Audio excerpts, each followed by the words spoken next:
오늘은 임피던스에 대해서 같이 이야기를 해보겠습니다. 임피던스라고 하는 것은 무엇일까요? 지금 여기서 임피던스에 대해서 나와 있죠? 임피던스라고 하는 것은 무엇일까요? 이거는 요렇게 지금 설명을 하고 있어요. 모든 책들에 보면. 그런데 잘 보세요.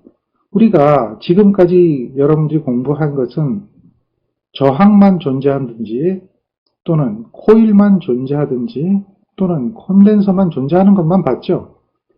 그런데 이게 저항하고 또 다른 것하고 다른 것이에요. 이렇게 연결된 것을 무엇이라고 하나요? 직렬 연결이라고 하는 거죠. 다른 것하고 저항하고 직렬 연결이 됩니다. 이랬을 때에 우리는 이 회로의 합성모음을 구해야 되죠. 합성모음 구해야 되죠. 맞나요? 합성모음 구해야 되는 거예요. 그래야 나머지 바뀐 건 하나도 없어요. 무엇이 안 바뀌었냐면 요거 그대로 바뀌지 않았어요. 가한전압, 정연파, 순시전압 그대로 가는 겁니다. 그랬을 때 흐르는 전류 요건 크기는 달라지겠지만 볼트하고 암페어가 있겠죠. 그렇다면 요거는 이거는 당연히 오음이죠. 얘는 당연히 단위가 뭐죠? 헨리입니다. 이렇게 되어 있을 때 이것을 오음으로 나타내는 작업 이것이 필요한 거죠. 오음으로 나타내는 작업이 필요해요. 그럼 얘를 어떻게 해줘야 되죠? 이 헨리라고 하는 것을 어떻게 해줘야 됩니까? 얘를 헨리라고 하는 것을 오음으로 바꿔주는 거예요. j2의 오메가 L로 해서 오음으로 바꿔주는 거예요. 오음으로 바꿔주는 것을 이거를 리액턴스라고 그랬죠. 유도 리액턴스. 리액턴스를 구하게 되는 겁니다. 이게 리액턴스예요. 그러면 이렇게 직렬로 연결되어 있으니까 이렇게 직렬로 연결된 경우에 합성모음 값이 존재하겠죠. 그 합성모음 값은 어떻게 되냐면 저항이라는 거하고 리액턴스라고 하는 것이 있으면 그것이 직렬 연결되어 있으니까 이것도 오음이고 이것도 오음이니까 어떻게 해줘야 돼요? 직렬 연결이니까 더 해줘야 되겠죠. 이렇게 표시하는 거예요. 그래서 얘가 합성오음인데 이 합성오음을 뭐라고 하자? Z라고 붙이고 얘를 임피던스라고 하자라는 거죠. 얘가 이제 뭐가 되는 거예요? 임피던스입니다. 임피던스인데 보니까 실수하고 허수에 합이 되어 있는 거죠. 이런 수를 뭐라고 합니까? 실수하고 허수의 합으로 되어 있는 거. 이게 벡터죠. 이러한 수를 뭐라고요? 복소수라고 하는 거죠. 임피던스는 복소수입니다. 실수하고 허수의 합으로 나타나는 거죠. 그러면 이렇게 표현하는 것은 우리가 배웠어요. 앞에서 이렇게 표현하는 거. 얘는 무슨 좌표 형식이라고 그랬죠? 무슨 좌표 형식이라고 그랬죠? 그렇죠. 직교좌표 형식이라 이렇게 얘기했죠. 직교좌표 형식이다 라고 했어요. 그러면 이거를 다시 바꿀 수가 있죠. 어떻게 바꿔요? 이렇게 바꿀 수가 있죠.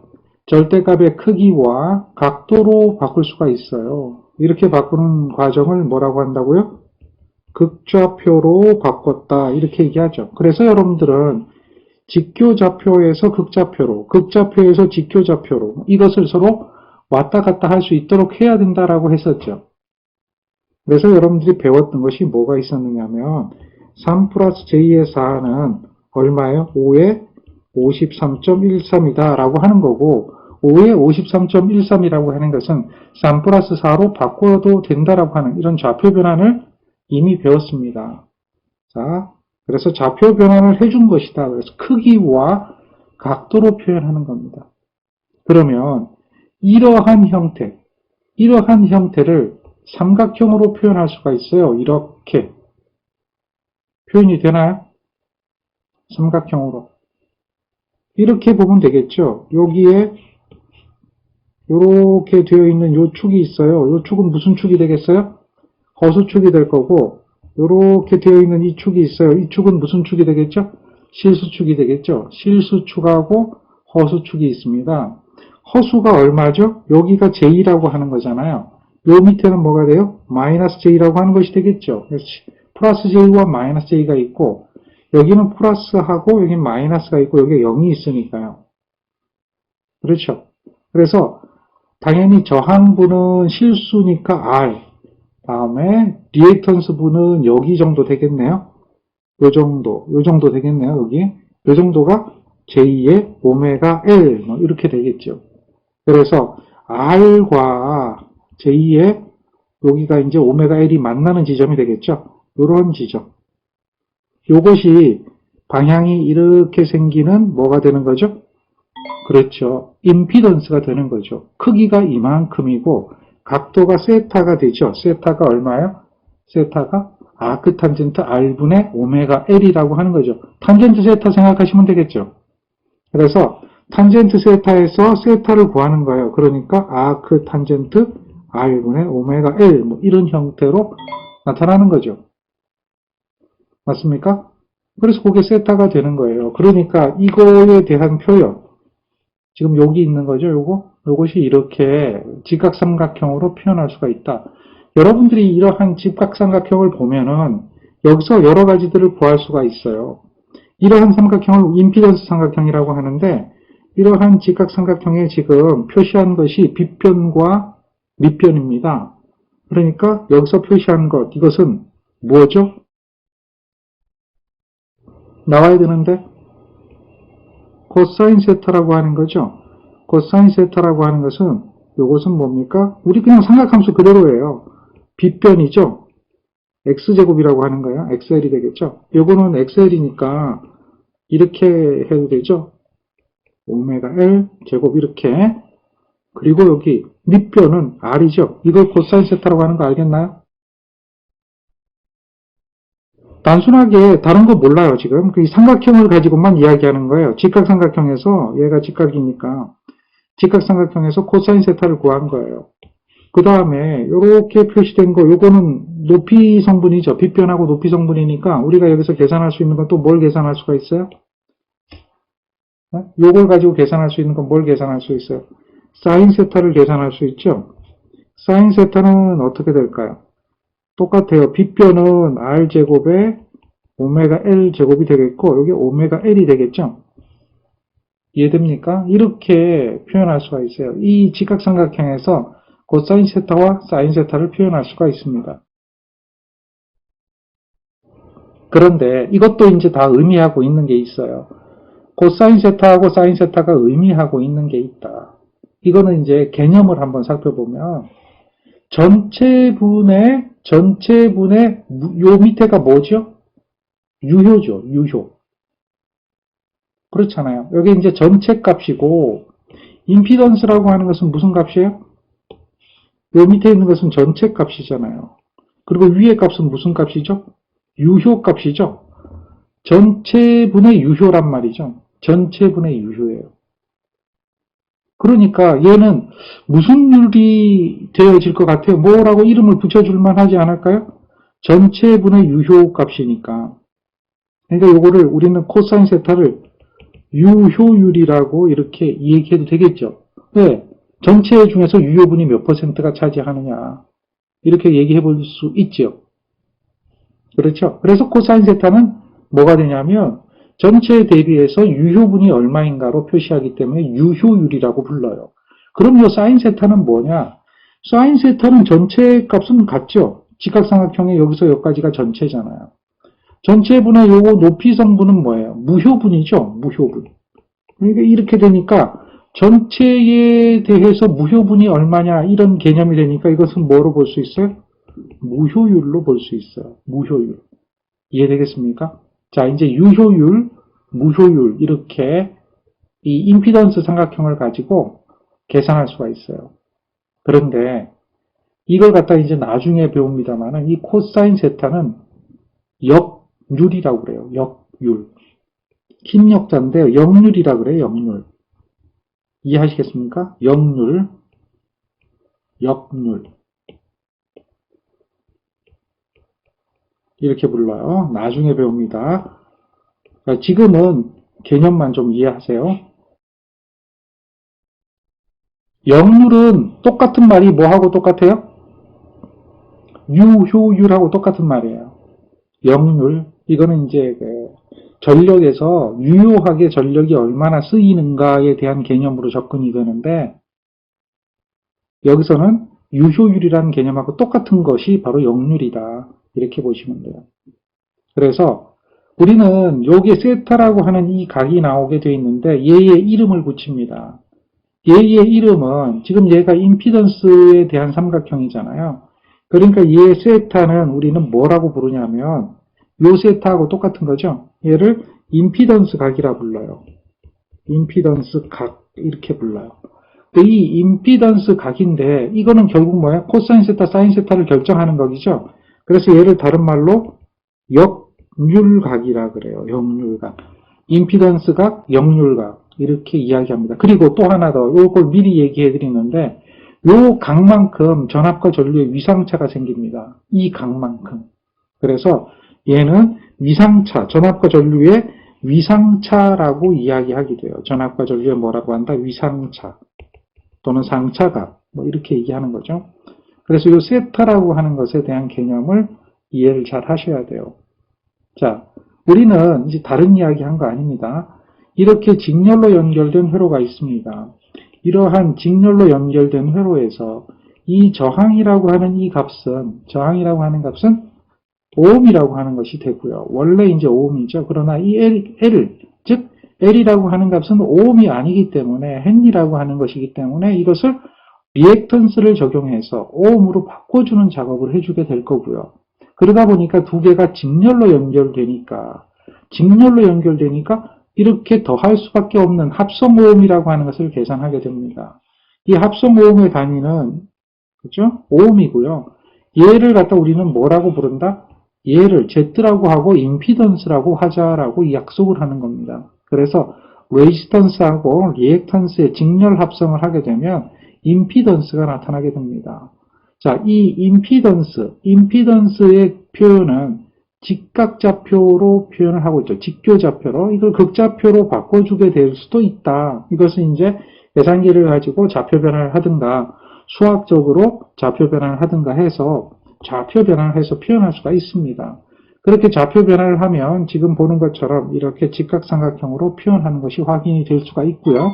직각삼각형에서 세타가 뭔지, 빗변이 뭔지, 밑변이 뭔지, 높이가 뭔지에 대한 개념을 찾아낼 수가 있습니다. 요거는 여러분들이 충분히 가능한 이야기가 됩니다. 이해되겠죠? 자, 그러면 전류 해석을 한번 해보죠. 우리가 지금 여기서 전압을 가했습니다. 여기서 흐르는 전류를 구하세요라고 하잖아요. 맞습니까? 그러면 어떻게 갈까요? 전압은 당연히 어떻게 돼요? Vm의 사인에 오메가 t라는 전압을 가했습니다. 그러면 흐르는 전류 I는 어떻게 될까요? 임피던스 분의 V가 되겠죠? 임피던스가 지금 얼마입니까? 합성 임피던스 5옴이잖아요. 오음의 법칙 그대로 적용한 거예요. 오음의 법칙 요거 그대로 들어가죠. R 플러스 J의 오메가 L분의 이렇게 되나요? 그 다음에 여기 뭐가 되겠어요? 그렇죠. 그냥 Vm의 사인의 오메가 t죠. 요거를 계산하는 것만큼 전류가 흐른다라고 하는 것을 알 수가 있나요? 맞나요? 그렇죠. 이것만 계산하시면 되잖아요. 그런데 얘를 좌표 변환을 하게 되는 겁니다. 좌표 변환. 요건 이제 여기서는 여러분들 그냥 계산기로 하면 되는데요. 계산기가 그냥 바로 답을 내줘요. 근데 이제 여기서 강의를 하기 때문에 좌표 변환에 대한 과정을 이야기하는 것 뿐입니다. 그게 R제곱의 오메가 L제곱이 되겠죠. 좌표 변환하니까. 각도는 당연히 어떻게 돼요? 아크 탄젠트 R분의 오메가 L이 될 거고요. 좌표 변환하니까 얘가 뭐예요? Vm의 사인의 오메가 t죠. 자, 이때에 이거를 우리는 페이저로 생각해보면 이거는 어떻게 돼요? 페이저로 생각해보면 Vm의 0도다 이렇게 보는 거죠. 그랬을 때에 이 크기는 나눠주고 각도는 빼주는 거잖아요. 그러니까 Vm의 0도니까 결국 크기 Vm이잖아요. 요거 R제곱에 오메가 L 제곱이 되겠죠. 나누게 되고 사인 오메가 t인데 각도가 0도에 빼기 세타잖아요. 그러니까 요거는 사인의 오메가 t 마이너스 아크 탄젠트 R분의 오메가 L 뭐 이러한 형태로 만들어진다는 얘기죠. 이렇게 조금 가볼게요. 이런 형태로 만들어지잖아요. 그러니까 결국 무슨 얘기냐. 이러한 회로의 전류를 구해보면 반드시 조금 전에 봤던 것처럼 요거만큼의 위상의 차이가 생기게 되는데 어떻게 생겼어요? 마이너스 위상이라고 하는 게 생기고 있죠. 그러니까 전류가 90도 늦는 게 아니에요. 요 R과 X, 즉 L에 의해서 결정되어지는 임피던스 각만큼 늦어지고 있다라고 하는 거죠. 이해됩니까? 그렇죠. 임피던스 각만큼 전류가 늦어진다라고 하는 거죠. 여기에 나온 요놈, 이것은 무슨 전류가 됩니까? 최대 전류가 되는 거죠. 최대 전류. 자, 여러분들은 이미 생각을 해보셨을 겁니다. 이 단계를 딱 생각하면 또 요 단계를 생각하면 아, 이것은 지금 복소수의 연산이구나 하는 것을 이해를 할 수가 있는 거죠. 그렇죠? 자, 복소수 계산하면 숫자로 계산하면 훨씬 더 편하겠죠? 그렇습니다. 훨씬 더 편합니다. 이런 것을 우리는 확인할 수가 있어요. 자, 그래서 실제적으로 이제 여러분들 교재에 나와 있는 내용을 한번 보면 이렇게 되어 있는 걸 확인할 수가 있습니다. 이거 보니까요. 이해가 되겠습니까? 전류가 왜 이렇게 되는지? 전류가 왜 이렇게 되는지 알겠죠? 그렇죠. 요거 마이너스 되는 거죠. 그래서 전류가 이렇게 되는 거 이해하겠나요? 요 놈이 방금 전에 적어줬던 거 이해되나요? 이것이 복잡한 게 아닌 거죠. 여러분들이 책을 보면 어디서 대부분 힘들어하고 맛이 가냐면 이걸 보는 거예요. 이 결과적인 식을 보니까 이야 이거 왜 이렇게 영어를 많이 길게 써놨어? 이렇게 하고 힘들게 그냥 끝나는 거죠. 이걸 어떻게 다 외우냐? 이걸 어떻게 외워? 이렇게 생각하니까 이제 대부분 틀리는 거죠. 근데 이거 외우는 겁니까? 대답해 보세요. 가만히 있지 말고. 이걸 외우는 겁니까? 아니죠. 그냥 오음의 법칙 적용한 것밖에 없죠. 오음의 법칙을 적용하다 보니까 얘가 그냥 실수가 아니라 복소수의 형태로 나온단 말이에요. 실수하고 허수로 나오니까 그것을 그대로 벡터 해석한 것 뿐이죠. 복소수 해석한 것 뿐이에요. 이걸 외워서 나오는 게 절대 아니라는 거죠. 이 부분까지 이해됐나요? 대답해 보세요. 여기까지 정리가 됐습니까? 이해가 안 되면 안 된다고 이야기를 해야 돼요. 다 된다라고 해가지고 나중에 모르겠는데요. 이러면 공부 안 한 것하고 뭐가 다르겠어요. 어차피 모르는데. 지금 이 순간에 알아야 되는 겁니다. 자, 그러니까 그림을 한번 그려보자는 거죠. 어떤 그림을 그려봤냐면 지금 여기에 있는 그림을 한번 보세요. 원래의 입력한 전압하고 그 다음에 흐르는 전류를 보자는 거죠. 전류를 기준으로 보면 이렇게 전류가 흐르고 있죠. 가느다란 실선에 전류가 흐르고 있는 거 보입니까? 여기 가느다란 실선에 전류가 흐르죠. 근데 여기에 있는 이 전압을 보세요. 요거하고 전압을 보면 얘는 이렇게 쭉 따라가 보니까 여기에서 요만큼 먼저 시작하고 있죠. 여기서 요만큼 먼저 시작하잖아요. 이 먼저 시작하는 거 요것이 바로 뭐예요? 아크탄젠트 R분의 X 이 나오는 거 알겠죠? 그렇죠. 아크탄젠트 R분의 X입니다.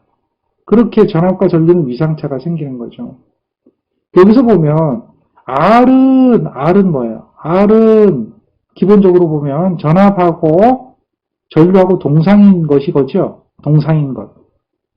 이 VR은 R 양단에 걸리는 전압이잖아요. R 양단에 걸리는 전압은 위상의 변화가 있어요? 없어요?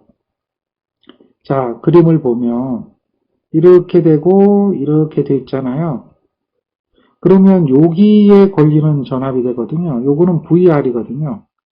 VR은 그냥 RI예요. RI가 되기 때문에 위상의 변화가 전류하고 동상이 되죠. 위상차가 없잖아요. R만의 회로니까. 맞나요? 맞나요? 그런데 요거는 뭐가 되겠어요? 요거. 요거는 VL이 되죠. VL은 이거는 뭐예요? J의 오메가 Li죠. J 오메가 L이니까 J가 붙잖아요. J가.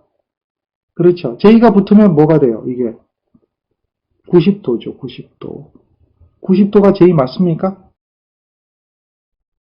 마이너스 J는 마이너스 90도예요. 그 J는 90도입니다. 그러니까 얘 전압은 90도 앞서죠.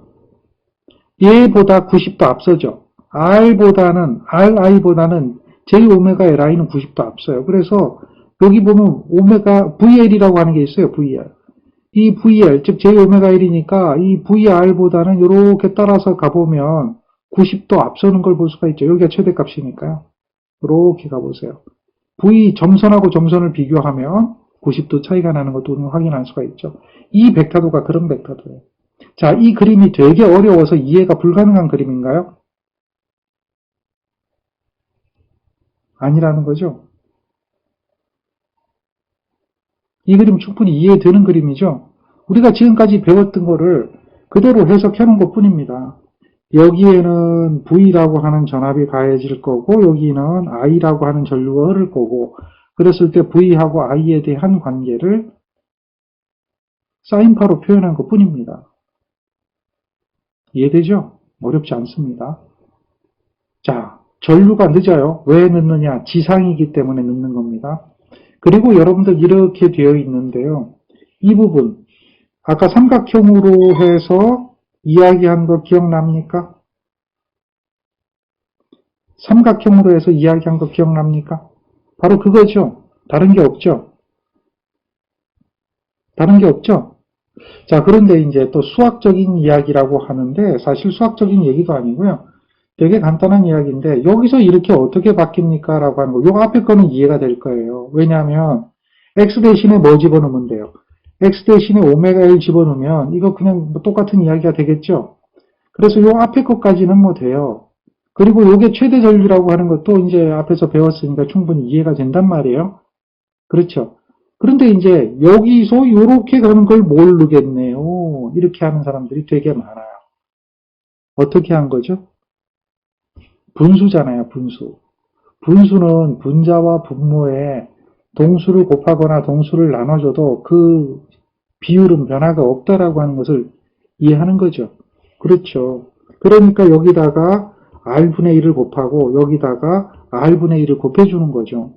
그러면 분자 분모에다 R분의 1을 곱하면 변화가 없거든요. 1을 곱해준 거하고 똑같죠. 그러니까 요거는 약분돼서 1만 남고요. 요거는 안으로 들어가면 제곱이 되겠죠. 제곱이 돼서 약분돼서 1만 남게 되겠고요. 요거는 들어가니까 제곱이 되죠. 그러니까 이렇게 되는 거죠. 그래서 분자와 분모에다가 어떠한 수를 곱해서 이 식을 변화시키는 과정, 그래서 이러한 것들은 뭐 가장 간단한 어떤 수식에 정리하는 방법이거든요.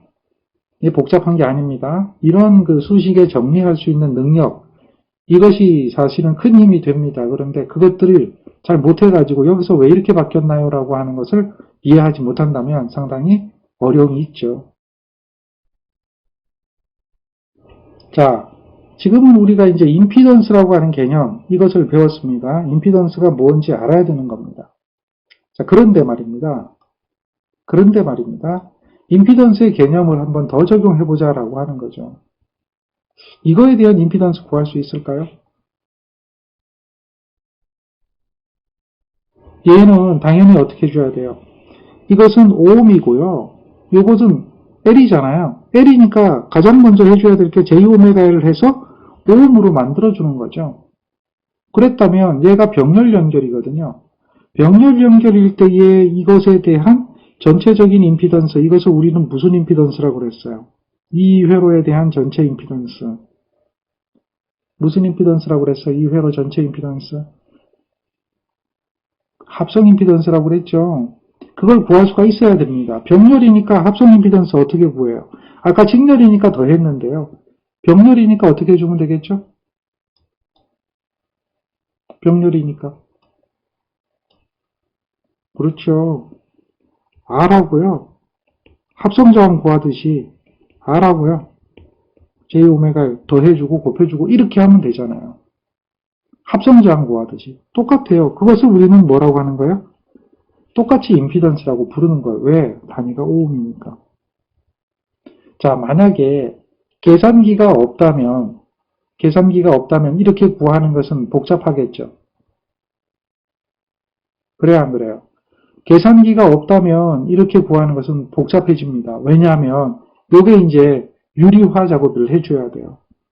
이렇게 해서 여기다가 R 플러스 J의 오메가 L이면 R 마이너스 J의 오메가 L을 곱해주고요. 여기다 R J의 오메가 L이잖아요. 그래서 이거를 J를 바깥으로 끄집어내면 이렇게 J 오메가 LR 뭐 이렇게 될 거예요. 여기다가 R 마이너스 J 오메가 L을 곱해주는 거죠. 그러니까 분자 분모에다가 공액복소수, 분모의 공액복소수를 곱해서 분자 분모에다가 이렇게 곱해서 요 밑에 있는 분모를 허수부를 없애버리는 겁니다.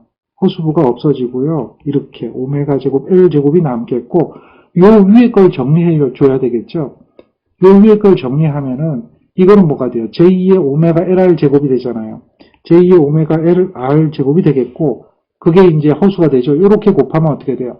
요거는 마이너스 j, 요거는 j니까 j제곱인데 마이너스 j제곱이니까 마이너스 1에 마이너스를 곱해준 꼴이니까 플러스가 되죠. 플러스가 되고 이게 뭐가 되겠어요? 오메가 제곱 L제곱 두 번 곱해지는 거죠. R이 남죠. 그러니까 오메가 제곱 L제곱 R이 되는 뭐 이러한 형태로 표현이 돼요. 그래서 요거를 실수하고 또 이렇게 허수하고 실수하고 허수로 나눠줘야 되는 작업이 필요한 겁니다.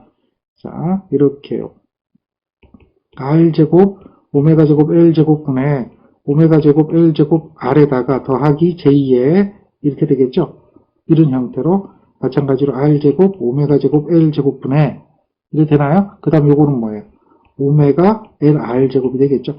이런 형태로 실수 허수로 만들어주는 작업이 필요한 겁니다. 만약에 계산기가 없다면. 근데 계산기가 있으면 계산기가 이것을 대신해 주죠. 그냥 이런 작업의 절차가 필요 없죠. 여기서 그냥 해결이 되죠. 여기서 바로 뭐예요? A 플러스 J의 B 형태로 끝나죠. 여기서 A 플러스 J의 B 형태로 바로 해결이 되잖아요. 다이렉트로 넘어오죠. 맞나요? 간단하지 않나요? 여기서 바로 이렇게 되니까 결과가 이 과정이 필요 없으니까 굉장히 쉬워지는 겁니다. 그래서 병렬회로도 그냥 이렇게 임피던스로 여기서 이렇게 바뀌는 것을 이제 분자 분모에 하나씩 없애주는 거죠. J오메가를 없애주면 되는 거죠. 뭐 어려운 건 아닌데 여기서 그냥 끝나는 거죠. 여기서 이걸로 그냥 해결이 된다는 거예요. 여기서 해결이 되는 것이다. 이거 다 되는 거예요. 다시 말해서 병렬회로를 해석할 때는 우리가 고전적인 기법이라고 하면 어드미턴스라고 하는 것을 이용하는 겁니다. 고전적인 기법이라면 어드미턴스를 이용하는 건데 어드미턴스를 이용하지 않고 그냥 바로 임피던스로 해석을 해도 동일한 것을 찾아낼 수가 있다는 거죠. 왜? 2단계에서 바로 2단계로 넘어가니까 임피던스로 등가가 돼버리잖아요. 그렇죠? 어쨌든 앞에 있는 직렬회로도 A 플러스 J의 B의 형태고 이거 바뀌어도 이것도 병렬회로도 A 플러스 J의 B의 형태가 되니까 이 복잡한 과정을 다 생략해버리니까 바로 고전적인 기법이 아니라 이 계산기를 활용한 복소수 해석을 하다 보면 바로 임피던스 가지고 직렬회로, 임피던스 가지고 병렬회로 어떤 것이든 다 해결이 가능해진다라고 이해를 할 수가 있는 겁니다. 자, 예를 들어서 자, 우리가 문제를 한번 풀어보죠. 요게 좋겠네요. 이런 회로가 있습니다. 이거 뭐예요? 직렬회로죠? C가 하나 더 붙어 있어도 이거 전체적인 임피던스 계산할 수 있나요? 계산 가능하죠. C가 하나 더 붙어 있어도. 왜냐하면 요거 J, 요거는 뭐예요? 마이너스 J가 되죠. C가 하나 더 붙어 있어도 돼요. 이런 것도. 이것도 임피던스의 개념으로 충분히 적용을 할 수가 있어요. 왜? 세 개가 연결되면 세 개 더 해주면 되는 거잖아요. 결코 어려운 얘기가 아닙니다. 임피던스의 개념을 보는 겁니다. 즉 다시 말해서 전압이 주어져요. 전압이 이렇게 주어집니다. 그럼 이 전압을 보고 이제 우리는 이해를 해야 되는데요. 이 전압에서 이해가 되는 것이 어떤 것이 이해가 되냐면 이렇게 보면 오메가가 2라고 하는 것을 알 수가 있습니다. 사인의 오메가 t 플러스 세타 이런 형태가 되죠. 오메가가 2라고 하는 거 이해되나요? 오메가가 2입니다. 맞습니까? 그 다음에 최대값이 얼마예요? 최대값이 1이죠. 최대값이 1입니다. 최대값이 1이라고 하는 걸 알 수가 있죠. 그러면 이거 2n이라고 하는 것은 오메가 L이잖아요. 제2의. 그러니까 제2의 2에다가 2n이죠. 그러니까 얘는 어떻게 돼요? 제2의 4가 되는 겁니다. 5옴으로 바뀐 거죠. 이거를 해줘야 돼요. 첫 번째 해야 될 게. 6분의 1 파라드라고 하는 이것은 얘는 어떻게 돼요? 제2의 오메가 C분의 1이잖아요. 그러니까 제2의 오메가가 2에다가 6분의 1분의 1이 된다는 거죠. C가 6분의 1이니까. 그러면 얘는 어떻게 됩니까? J는 마이너스 J가 되죠. 그 다음에 요거는 얼마예요? 그렇죠. 역수니까 3이 되는 거죠. 이렇게 바뀌어지는 걸 알 수가 있어요. 그렇다면 저항은 1이기 때문에 그냥 두면 전체적인 합성 오음을 임피던스라고 했죠. 저항은 1이고 리액턴은 4고 마이너스 J의 3이거든요. 그러니까 얘는 1 플러스 J의 1이라고 하는 이러한 임피던스에 대한 값을 찾아낼 수가 있는 겁니다. 얘가 직렬이든 병렬이든 무엇이 와도 관계없다는 거죠. 임피던스는 충분히 계산이 된다라는 겁니다. 어떻게 되든 간에. 맞습니까? 병렬이 와도 그렇고 직렬이 와도 그렇고 직병렬이 와도 그렇고 여러분들은 이거 지금 계산기로 활용하면 바로 되죠. 저는 이제 직렬이니까 그냥 계산했지만 병렬은 계산기 눌러서 계산하시면 되겠죠. 복소도 모두 놓고 복소수 계산하는 거예요. 그래서 이러한 그 임피던스를 계산했다면 이것도 보세요. 전류를 구하라 그러잖아요. 만약에 여기에 전류를 구하라고 한다면 요것에 대한 벡터를 생각해 볼 수가 있어요. 이거는 벡터가 얼마입니까? 얘는 페이저로 나타내면 그 크기가 얼마가 될까요? 페이저로 나타내면 그 크기가 얼마가 될까요? 1에다가 최대값이니까요. 얘가 3분의 파이죠. 60도, 3분의 파이, 638이니까 3분의 파이 60도잖아요. 그렇다면 전압을 알고 있고요. 전류를 알고 있어요. 여기 임피던스를 알고 있어요. 전압을 알고 있고 임피던스를 알고 있어요. 그럼 전류 구할 수가 있는 거죠. 전류는 어떻게 계산이 될까요? 전류 I를 구하면 임피던스는 1 플러스 J의 1인 거죠. 이거는 1의 각에다 몇 도예요?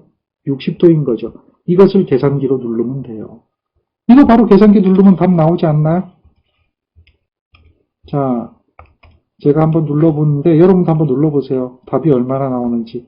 복소수 모두 놓고 눌러보면 간단해요.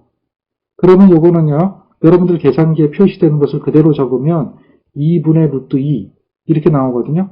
이게 15입니다. 2분의 루트 2라는 것은 얘는 루트 2분의 1과 똑같은 거고요. 각도가 15도라는 겁니다. 이렇게 나와요. 이것은 결국 뭐냐? 전류 I라는 것은 순식값으로 표시하면 순식값이 얼마입니까? 루트 2분의 1의 사인에 오메가 t, 이런데 오메가가 얼마라고 그랬어요? 2라고 그랬죠? 그러니까 2t 플러스 15도. 15도라고 하는 것은 몇 분의 파이죠? 몇 분의 파이죠? 우리 특수각은 대부분 암기하고 있어야 되겠죠? 12분의 파이죠? 12분의 파이. 요렇게 암페어가 흘러간다라고 요렇게 식을 만들어 볼 수가 있는 거죠. 이해되겠습니까? 간단하죠. 전류를 구하라 그러면 이렇게 전류를 루트 2분의 1의 사인에 오메가 t 플러스 세타의 형태로 표현을 할 수가 있죠. 순식값을 그대로 계산할 수가 있습니다. 어렵지 않죠. 역률이 얼마냐? 그러니까 유효율이라고 하는 거죠. 실제로 우리가 이제 전기를 유효하게 쓰고 또 유효하게 못 쓰는 전기가 있어요. 허수분은 즉 그 제2 오메가 L 붙는 거나 제2 오메가 C 붙는 것은 우리가 전기를 공급받아도 현실적으로 쓰지 못하는 전기입니다. 그래서 그걸 무효전력이라고 그래요. 그리고 실제 유효하게 전력을 쓸 수 있는 것은 그 바로 유효율, 역률이라고 하는 개념만큼만 쓰게 되는데 유효분만 쓰게 되는 거죠. 저항 성분에서 전력을 소비하기 때문에요. 그래서 이 유효분이라고 하는 이 부분을 가지고 유효율을 구하게 되는데요. 그게 이제 이게 여기 몇 도입니까? 임피던스 나오죠. 그리고 이게 상차가 나오잖아요. 그러니까 요거하고 요거의 위상차가 몇 도입니까?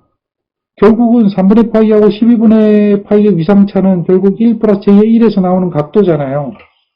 1 플러스 J의 1이 나오는 각도가 몇 도입니까? 45도 아닌가요? 요게 루트 2의 45도잖아요. 맞나요? 즉 전압과 전류의 위상차는 요거는 3분의 파이고요. 요거는 12분의 파이니까 60도하고 15도의 위상차는 45도가 되는 걸 우리는 알 수가 있거든요. 얘에 대한 위상차 몇 도? 45도 위상차. 그게 이거거든요. 그 차이만큼, 요게 이제 임피던스각, 역률각이라고 그랬죠. 역률을 구하라 그러면 코사인 45 하면 됩니다. 뭐 다른 거 할 필요 없어요. 코사인 45 이걸로 끝나면 됩니다. 각도 알기 때문에 코사인 45도 구하면 얼마입니까? 그 값이 70.7이죠. 0.707이죠. 70.7% 이게 역률이에요. 70%의 역률, 71% 정도의 역률 이런 역률을 가지고 있다라고 볼 수가 있죠. 코사인 세타니까. 무효율을 구하라 그러면 사인 45도 하면 되죠. 사인 45도는 무효율이거든요. 사인 45도 값 구하면 걔는 얼마입니까? 걔도 70.7%죠. 그래서 45도는 그 크기가 서로 같아요. 얘도 0.707이 나옵니다. 무효율이죠. 이렇게 유효율과 무효율을 계산할 수가 있습니다. 이해됩니까? 이것이 임피던스를 이용한 겁니다. 다른 거 아니에요. 뭘 이용했다? 임피던스를 이용한 겁니다. 그래서 여러분들이 이러한 전류의 식을 구하고 이러한 임피던스의 값을 구하고 하는 것을 할 수가 있다라고 하는 것을 이해해야 됩니다. 이게 어렵지는 않을 겁니다. 어렵습니까? 여기까지 이해가 되죠? 이 정도까지는 충분히 알 수가 있죠. 왜? 임피던스이기 때문에. 임피던스이기 때문에. 자, 여러분들은 이제 임피던스를 이해했습니다. 그리고 임피던스를 가지고 삼각형을 만들어서 그것을 임피던스 삼각형이라고 했고요. 그 임피던스 삼각형에 의해서 세타 값을 구하게 되면 그 각이 역률각, 임피던스 각이라고 하는 걸로 되고요. 그 각만큼 전압과 전류가 위상차가 생기는 걸 봤습니다. 맞죠? 그래서 그 각을 가지고 우리는 역률을 계산하고 지금 여기서 얘기하는 요 각을 얘기하는 겁니다. 역률을 계산하고 무효율을 계산합니다. 정리를 하세요. 그리고 임피던스에 대한 것은 직교좌표나 극좌표로 표현할 수가 있게 되겠고요.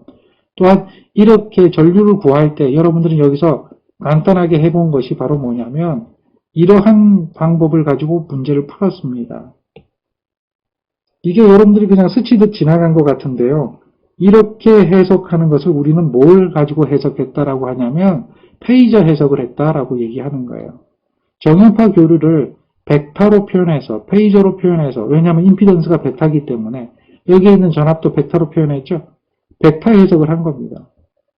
알게 모르게 여기서 이렇게 바꿨죠. 여기서 이렇게 바뀌어지죠 라고 하는 이 과정이 바로 뭐죠? 페이저를 변환했다가 다시 페이저를 역변환했다가 하는 과정을 거치게 됩니다. 또한 이것을 하게 될 때는 여러분들은 이렇게 리액턴스 성분을 당연히 구해야 되는 것이 가장 처음 한 일이었죠. 그렇죠? 그래서 회로에 대한 단위를 오음으로 통일시켜주는 리액턴스 작업을 해주고 그리고 전체적인 합성 임피던스를 구하는 임피던스 작업을 한 다음에 전압과 임피던스 값을 가지고 전류를 계산하고 임피던스 값에 의한 각으로 역률과 무효율을 계산하게 되는 거죠. 어렵지 않습니다. 굉장히 간단한 프로세서입니다. 복잡하지 않아요. 복소수에 대한 개념을 알면 이러한 전체적인 연산은 누가 해주느냐? 여러분들 이거 손으로 계산했습니까? 손으로 계산한 거 아니죠? 이거 누가 계산해 줬습니까? 계산기가 누르니까 계산이 다 됐잖아요. 바로 그러한 계산기가 연산을 해주기 때문에 연산이 힘들어서 복잡해서 이것을 이해 못했다라고 할 수는 없습니다. 굉장히 간단한 프로세서이기 때문에 잘 기억하시기 바랍니다. 정리됐습니까? 자, 여기까지 임피던스의 개념이었습니다.